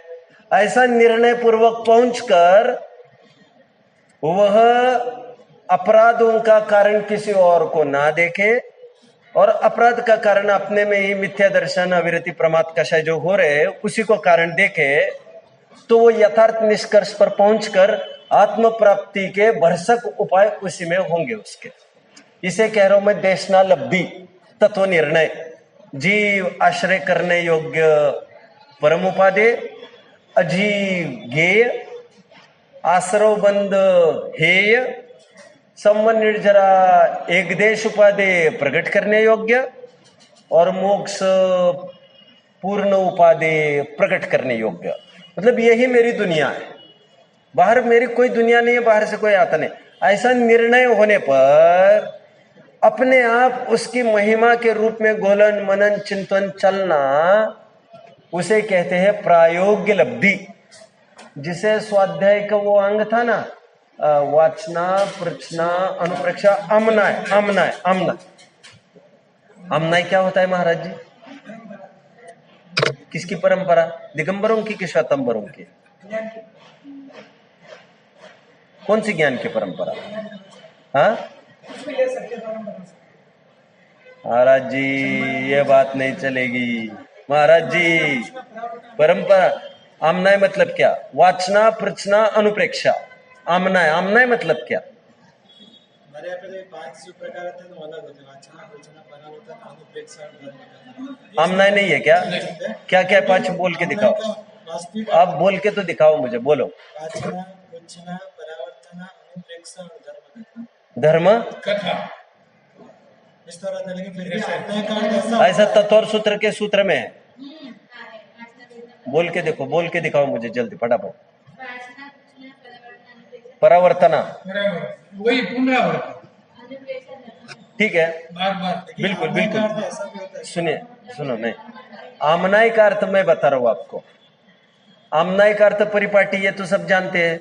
जैसे हम कहते हैं फलाना आमनाय, तो अमनय मतलब परंपरा, ये बात तो सही है, लेकिन यहाँ पर यह अर्थ बनेगा कि निरंतर उस बात को, उसी बात को रिपीट करते रहे, दैट इज अमनय।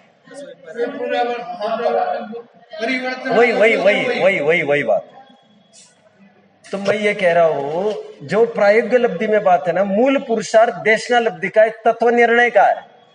7 तत्वों का निर्णय कहो अथवा आत्म तत्व का निर्णय कहो, अपापर का निर्णय कहो, ये एक ही बात है, निर्णय करना। निर्णित वस्तु का घोलन मनन चिंतन अपने आप ही होता रहता है, उसको भी करना थोड़ी पड़ता है। प्रायोगिक लब्धि भी वो भी अपने आप होता है, और उस पूर्वक परिणामों में और प्रकर्षता आकर और सूक्ष्म हो जाते हैं, जिसका वर्णन किसी भी ग्रंथों में नहीं है। कि करण लब्धि जैसे 4 तक को तो मैं कह चुका, लेकिन करण लब्धि में परिणाम और सूक्ष्म बोलिए।